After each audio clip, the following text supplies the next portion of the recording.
What's up? Really excited because we got some big stuff today and we are working on the Nova. Wait.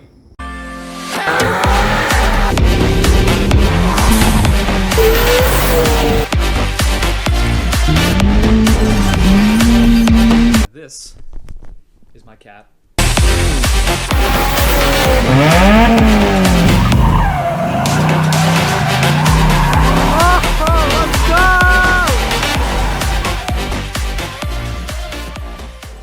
All right, so first off, no, my car didn't get stolen. Apparently the thieves would have had to have stolen all my parts and cleaned the floor as well. But the car is gone. All my stuff is gone. And generally that means about one thing. And I'm very excited to announce that I now have a garage, like a real garage. This is it. This is now the new home of the Nova and all my parts and all my tools and everything. So a little bit of background and kind of the reason that I haven't been posting videos, not much Instagram and stuff the last like few months is my wife and I have been shopping for our first home, and we were able to come into an opportunity for an amazing house. And obviously, you know, two-door garage or two-car garage is a must for car guys. Now it's not like the biggest thing in the world, you know, but it's totally enough for what I need. I'm able to get all my stuff in here. The Nova has its front end on for the first time in over a year, and that was because I needed to kind of trailer it over. I didn't want to trailer it with, you know, the engine and transmission separate and all that, which gets me into my next point for this thing. The engine and transmission are now bolted into the chassis. So I didn't really show this in any videos yet because honestly there just wasn't really a great opportunity. I was kind of crunched for time, but here are my engine mounts. As you can see, they're 3/16 plate steel, and it's kind of hard to see because of lighting and all that, but I'll show you my template here. Basically, I had to figure out a way to adapt the stock frame mounts here to the stock JZ mounts, which you can see right there. It's a little dark again, but basically grab some 3/16 plate like this, nice and thick, very sturdy stuff, just mild steel. And I traced out, you know, did some basic measurements and traced out some shapes and kind of did some brainstorming and such and settled on this. This is basically the final template, and this is for the driver's side, and it's just a mirror image on the passenger side, and it works great. They are solid mounts, and everything is gusseted and such. This is actually one piece going across, so the whole thing is tied in end to end. So any fab or engineering guys, you know, feel free to critique me, but one note is that the JZ mounts actually sit at a bit of an angle on each side coming off the block. So the load that looks like it might kind of come on this side that isn't gusseted as much actually is angled like this, so the load kind of ends up being more on the fully tied in and gusseted side. Kind of came out cool, kind of looks like almost like a knife tang or something like that on the side. And it still allows me to have access to the bolts for the side, like the JZ mount itself, and then I can get, you know, like an impact gun for the frame side mount, bolt and everything, and it works great. My friend Trevor helped me by laying down some awesome TIG welds. They're looking a little dark now because I haven't painted these yet. I wish I could leave them raw because they look awesome, honestly, but unfortunately mild steel doesn't like being out in the elements and such, so I'm gonna have to paint them something, probably just like a silver or something, so you can still kind of see the shape and everything. I think I'm gonna kind of go for kind of a black and silver motif, kind of like the stock JZ timing cover here. I'm gonna shine this thing up, do what I can for the cover. I'm not really sure how much is able to be done for that. It's in pretty good shape. There's a couple little scratches and stuff here and there that would be nice to clean up. Of course, we're going to be deleting the J-pipe, and I'm going to kind of clean up what I can on like the throttle body. The intake manifold's actually not too bad, especially on the top. It actually is pretty solid. Just kind of wipe it down. The throttle body's a little dirty. Water neck's a little bit dirty. Just little things like that that we will get into as time goes on here. Underneath, it's a similar deal. where I basically wanted to adapt what I could to kind of save on fabrication and time and everything. So again, we have the same 3/16 plate steel, but I was actually able to utilize some angle iron for this section up against the frame rail. And then it kind of just Z's down, has a few gussets, and adapts to a factory 135i transmission crossmember. Currently stock mounts, just the rubber ones, but I'm going to be swapping those out for some solid units soon. And I'll be honest, this is my first kind of real foray into, ground up fabrication, for something that just doesn't exist, and making it with my own two hands. Like I said, everything except the welding itself was done by me. All the measuring, all the cutting, all the thinking, and all that stuff. I think I actually have this crossmember turned around backwards from where it would be factory. I'm not entirely sure, but I selected it because there's a bit of a discrepancy between where the factory subframe transmission crossmember bolt holes are. You can see the bolts sticking up over there, just in that little shadowy spot. Basically, the factory transmission crossmember would have been about here-ish.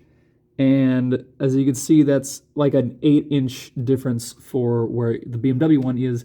Even though it kind of curls forward a little bit, there's still quite a big span. So again, I use my trusty template strategy here, and this is just cardstock. I literally went to a craft store and got some thick cardstock and cut out, I got my measurements and stuff on there. Figured out what I could make out of pre-existing material like this. I think this was I want to say a 2x3 angle iron piece, and then some plate for this, and some plate for the 1-inch strip underneath there. And then the gussets I added in later on, and it works great, and it keeps the transmission exactly where I need it. Basically, I shimmed everything in place with like a jack and 2x4s and all that kind of stuff.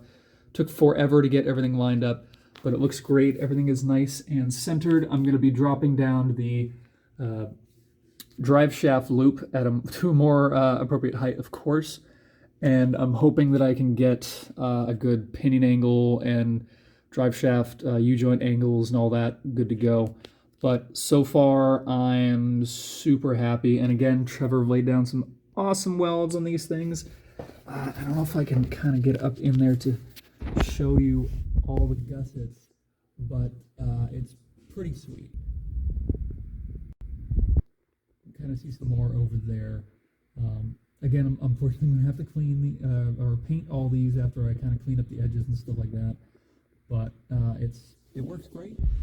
I am a little bit sad that I wasn't able to show kind of all the fabrication that went into it, because it was quite a bit of time. It would have been neat to kind of show the thought process that went into kind of all this. But like I said, I was on a time crunch. We, were closing escrow and stuff. The car had to be ready to move by a certain date, and I had to have time to actually clean out the old space by a certain date as well, because it was being sold as well. Our landlord was selling the unit we were renting in the last 2 years here. So like I said, the garage is going to be the workspace, kind of the home of the Nova now, and this is going to be a game changer. And I cannot stress that enough.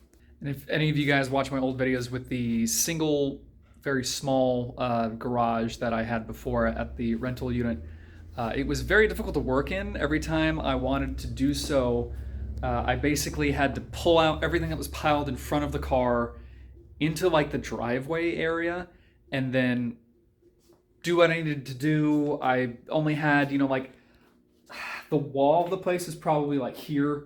Honestly, I couldn't even open the doors all the way on either side.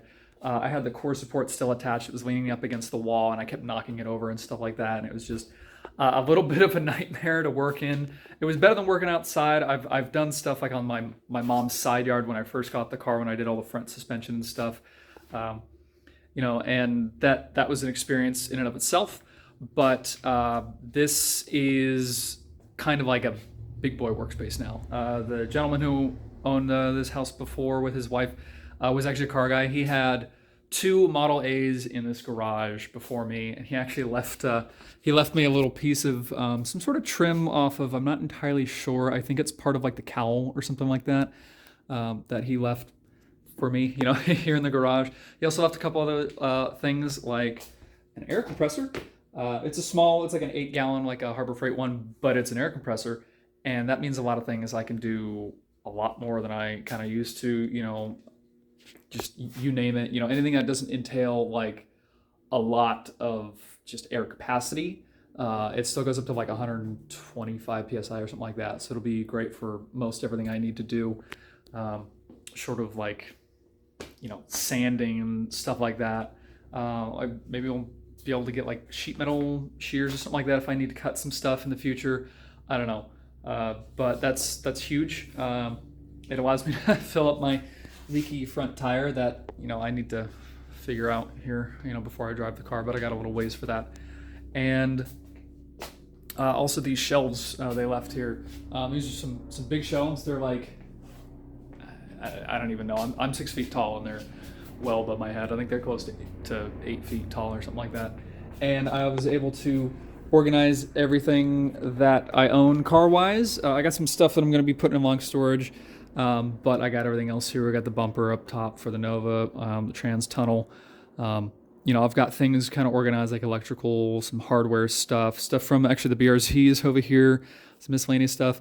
All of this is all JZ parts to be installed, and there will be more in the future, including the fuel cell showing over there, which is going to be one of the next couple projects here. So 2 things in the 2 biggest boxes actually that are right here. We have the intercooler and the fuel cell.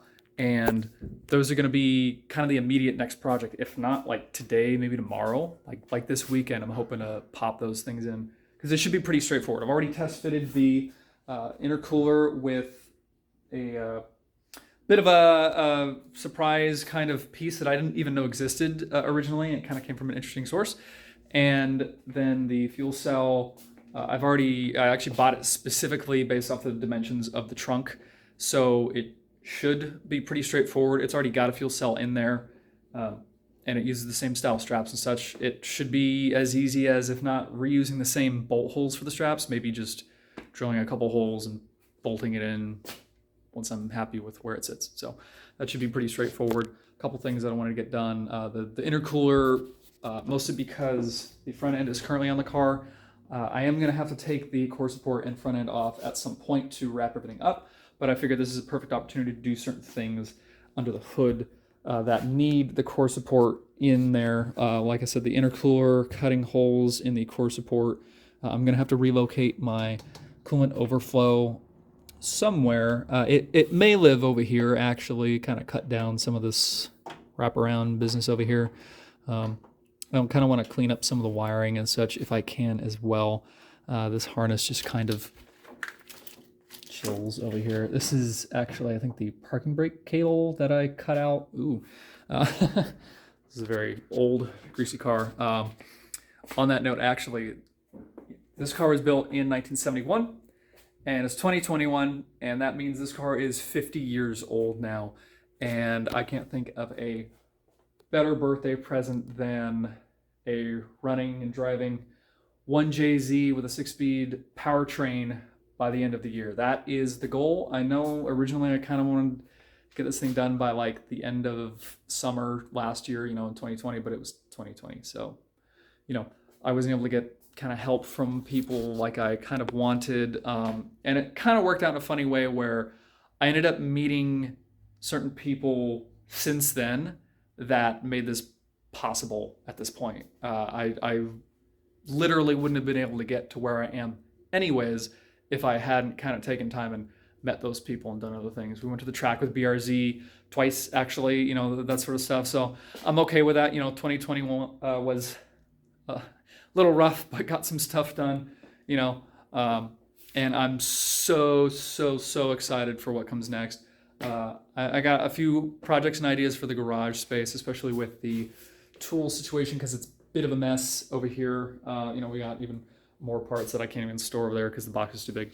And, you know, I'm just super excited, and I can't wait to bring you guys along for the ride.